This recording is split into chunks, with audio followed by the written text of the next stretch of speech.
வணக்கம். ஸ்ரீ சிவசூர்யா ஜோதிட வித்யாலயம் வழங்கும் காலச்சக்கரம். நான் சிவசூர்யா செந்தில்குமார், கோவில் மாநகரம் கும்பகோணத்திலிருந்து இந்த பதிவு உங்களுக்காக. இப்போல்லாம் ஆஸ்பத்திரியை அதிகமாக கட்டிக்கிட்டே இருக்காங்க. ஆனால் பழங்காலத்துலலாம் பார்த்திங்கன்னா கோவில்களை அதிகமாக கட்டிக்கிட்டு இருந்தாங்க. அப்போது கோவில்களை ஏன் அதிகமாக கட்டி வச்சாங்க அப்படின்னா, ஒவ்வொரு ஜாதக ரீதியான பிரச்சனைக்கும் ஒவ்வொரு கோவிலில் விமோச்சனம் பிறக்கும் அப்படிங்கிறதுக்காக தான் ஒவ்வொரு இடத்த தேர்ந்தெடுத்து அந்தந்த கிரகத்தை சாந்தி பண்ணக்கூடிய ஒரு கோயிலை கட்டி வச்சாங்க. எப்போ இந்த மக்கள் எல்லாம் கோவிலை ஏதோ ஒரு கலைநயமிக்க ஒரு இடம் அப்படின்னு நினைக்க ஆரம்பித்தாங்களோ, அப்போலேருந்தே ஆஸ்பத்திரி அதிகமாக கட்ட ஆரம்பிச்சிட்டாங்க. ஆனால் மக்கள் எப்போ உண்மையான நம்பிக்கையோட கோயிலுக்கு போகிறாங்களோ, அந்த மக்களுக்கு கண்டிப்பாக விடுகாலம் பிறந்துக்கிட்டு தான் இருக்குது. கடவுளே இல்லை அப்படின்னு சொல்கிற மக்களுக்கு தான் அழிவு காலம் ஆரம்பிக்க போகுது. ஏன் இப்போ இவ்வளோ ஆஸ்பத்திரி கட்டிகிட்டு இருக்காங்க அப்படின்னு ஆராய்ச்சி செஞ்சு பார்த்தோம்னா, வியாதிகள் அந்தளவுக்கு பெருகி போச்சு. மொத்த வியாதியும் ஒத்த ஆளாக பார்க்குறதுக்கு ஒரு டாக்டர் கூட கிடையாது. எல்லாத்துக்கும் தனித்தனியாக ஒவ்வொரு ஆள், கண்ணுக்கா ஒரு ஆள், நரம்புக்கா ஒரு ஆள், தலைக்கா ஒரு ஆள், இதயத்துக்கா ஒரு ஆள், சாதாரண ஜுரம் ஸ்பெஷலிஸ்ட்னு ஒரு ஆள், எலும்பில் ஏதாச்சும் பிரச்சனையா எலும்பு ஸ்பெஷலிஸ்ட்டு, காதில் ஏதாச்சும் பிரச்சனையா காது மூக்கு தொண்டை ஸ்பெஷலிஸ்ட்டு, இப்படி தனக்குத்தானே ஒரு ஸ்பெஷலிஸ்ட்டு அப்படிங்கிறத வகுத்துக்கிட்டு தனித்தனியாக ஒரு ஆஸ்பத்திரியை வச்சு நடத்திக்கிட்டு இருக்காங்க. ஏன் ஆதி காலத்தில் சித்தர்கள் வைத்தியர்கள்லாம் இல்லையா? அவங்களுக்கு தெரியாதா ஏன் தனித்தனியாக ஒரு ஆஸ்பத்திரியை கட்டுவோம் அப்படின்னு? அவங்கெல்லாம் எப்படி ஒரே மருந்தில், அதாவது ஒரே வைத்தியர் தான், ஆனால் எல்லா நோயும் அப்போ குணப்படுத்தியிருக்காங்க. ஏன் இதை சொல்கிறேன்னா, இந்த ஜோதிடத்துக்கும் மருத்துவத்துக்கும் அவ்வளோ ஒற்றுமையும் சம்பந்தமும் இருக்குது. அதனால தான் இதை பேச வேண்டிய சூழ்நிலை. சரி, இப்போ நம்ம அதுக்குள்ளே போகணும். இந்த ஜாதகத்தில் லக்கணத்தில் ராகு 7ல் கேது, இல்லை 7ல் கேது லக்கணத்தில் ராகு, இல்லை 2ல் ராகு 8ல் கேது, இல்லை 8ல் ராகு 2ல் கேது, அப்படி இல்லையா 4ல் ராகு 10ல் கேது, இல்லை 10ல் ராகு 4ல் கேது, இல்லைனா 5ல் ராகு 11ல் கேது, இல்லை 11ல் ராகு 5ல் கேது, அதுவும் இல்லையா 3ல் ராகு 9ல் கேது, இல்லைனா 9ல் ராகு 3ல் கேது. இப்படி ராகு கேதுக்கள் தன்னோட பாதி பலத்தை நல்ல இடத்துக்கும் பாதி பலத்தை கெட்ட இடத்துக்கும் கொடுத்துரும். இதில் நல்ல இடம்னு சொல்ல வந்தது 3, 6, 10, 11. இந்த இடத்துல இந்த ராகு கேதுல தலை எதையாச்சும் உட்காந்துருந்தா அதுக்கு நேர் ஆப்போசிட்டில் உடம்பு போய் உட்காரும். அதாவது இந்த தலைன்னு சொல்லக்கூடிய பாம்பு, இந்த பாம்பு கேது பகவான் அவர் போய் 3ல் உட்காந்தா 9ஆம் இடத்துல ராகு உட்காந்துருவார். அப்போ 9ஆம் இடம் பால் பட போகுதுன்னு அர்த்தம். 9ஆம் இடம் கெட்டுருச்சு. அதே நேரத்தில் இந்த 6ல் போய் ராகு உட்காந்தா 12ஆம் இடம் சுபத்தன்மை தான் பெறுது அப்படின்னு அர்த்தம். அதே மாதிரி 6ல் கேது உட்காந்தா 12ஆம் இடம் சுபத்தன்மை பெறுது அப்படின்றது ஒரு அர்த்தம் இருக்குது. அது நான் என்னன்றதை கடைசியில் சொல்கிறேன். இந்த 10ஆம் இடத்துல உட்கார ராகுவாகட்டும் கேதுவாகட்டும் 10ஆம் இடத்துல உட்காந்தா அது ஒரு வளர்ச்சி தான். மனிதனுக்கு பொருளாதார வளர்ச்சி, ஆன்மீக வளர்ச்சி இப்படி இருந்தாலும் அதுக்கு 10ஆம் இடத்துல ஒரு கிரகம் உட்காந்தா 4ஆம் இடத்தை பாதிக்குது. அப்போ 4ஆம் இடங்கிறது வீடு, வண்டி, வாகனம், சுகஸ்தானம், இந்த இடத்த பாதிக்குது 10ஆம் இடத்துல உட்காந்த கிரகம். அதே போல் 11ல் உட்காந்த ராகுவோ கேதுவோ 11ல் உட்காந்தா 5ல் அதனுடைய சரிபாதி வந்து உட்காரும்.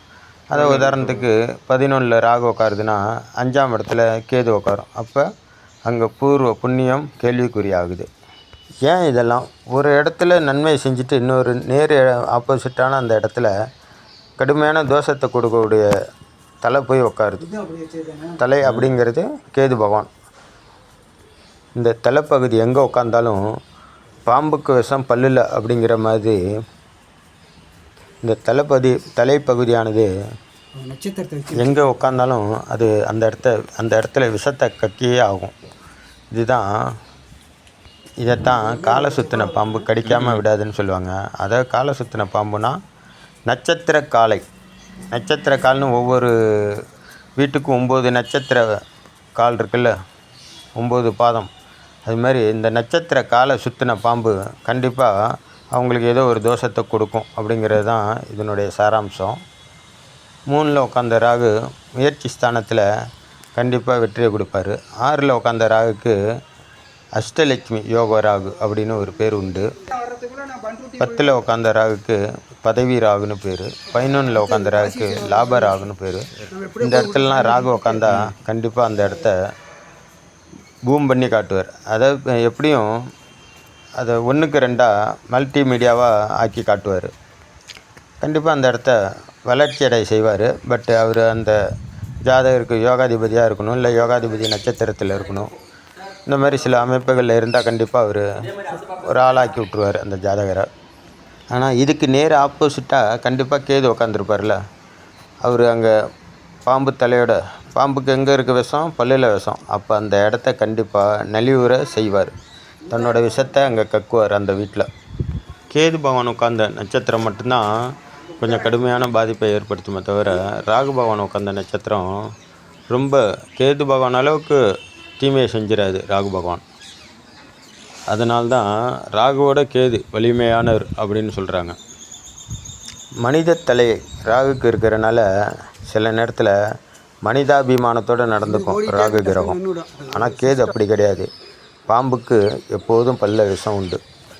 அதனால்தான் இந்த பாம்பு தலை உள்ள கேது பகவானை ஒவ்வொரு கடவுளும் தன்னோட பக்தர்களை பாதிக்காமல் இருக்கணுங்கிறதுக்காக இந்த கேது பகவானை தன்னோட கண்ட்ரோலில் வச்சுருப்பாங்க.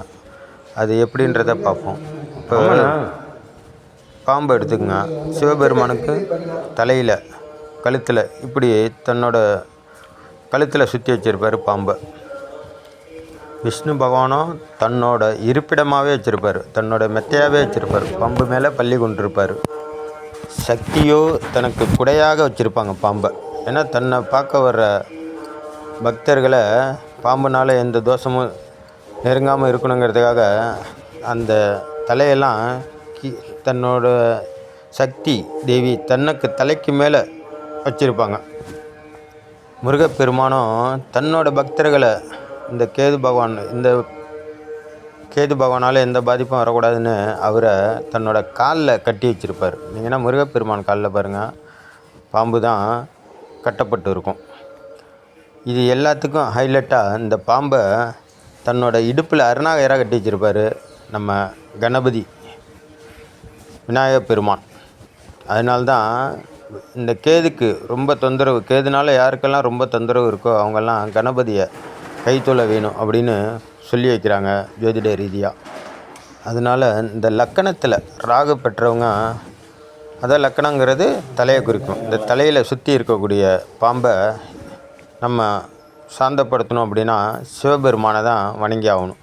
இப்போது சிவபெருமான் எங்கெல்லாம் நாகநாதேஸ்வரராக இல்லை நாகநாதராக எங்கெல்லாம் குடிகொண்டிருக்காரோ அங்கெல்லாம் போய் நீங்கள் உங்கள் பேரில் ஒரு அர்ச்சனை பண்ணிவிட்டு முடிஞ்ச வரைக்கும் ஒரு 6 லிட்டர் பாலை வாங்கி ஒரு நாள் அபிஷேகம் பண்ணி பாருங்களேன். உங்கள் வாழ்க்கை இந்த ராகு தோஷத்துலேருந்து நிவர்த்தி ஆகிறத கண்கூடாக பெறலாம், நீங்கள் கண்கூடாக காணலாம். அதே போல் கேது பகவானால் ரொம்ப தொந்தரவு சந்திக்கிறீங்க அப்படின்னா கணபதியை சரணாகதி அடைங்க. கணபதிக்கு பாலாபிஷேகம் செஞ்சு பாருங்கள். அவரோட இடுப்பில் உள்ள பாம்பை ரொம்ப இறுக்கி பிடிச்சிருவார், உங்களை தொந்தரவு பண்ணாத அளவுக்கு. இந்த லக்கணத்துலேயும் லக்கணத்துக்கு 7லையும் உட்காந்து ராகு கேதுவை கண்ட்ரோல் பண்ணுறதுக்கு சிவபெருமானையும் விநாயகப் பெருமானையும் தொடர்ந்து வணங்கிட்டு வாங்க. அதே போல் சிவபெருமானுக்கும் விநாயகப் பெருமானுக்கும் உங்களுக்கு சந்தர்ப்பம் கிடைக்கும்போது பாலாபிஷேகம் பண்ணி பயன்பெறுங்கள்.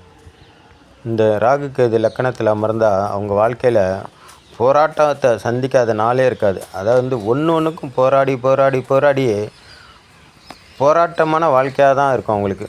ஒரு ஆரம்ப ஸ்டேஜில் வளர்கிறதா இருக்கட்டும், வளர்ந்த பிறகு கல்வி பயில்றதா இருக்கட்டும், கல்வி பயின்ற பிறகு மேல்கல்வி பயில்றதா இருக்கட்டும், அதுக்கப்புறம் வளர்ச்சியான பிறகு திருமணமாகட்டும், திருமணத்துக்கு அப்புறம் குழந்தை பேர் ஆகட்டும், குழந்தை பேருக்கு அப்புறம் பிள்ளைங்களோட வளர்ச்சியாக இருக்கட்டும், பிள்ளைங்களை படிப்பு பள்ளிக்கூடம் சேர்த்து வைக்கிறதாகட்டும், இந்த மாதிரி ஒன்றுக்கும் இங்கே போராடி தான் ஒன்றையும் சாதிக்க வேண்டியிருக்கும்.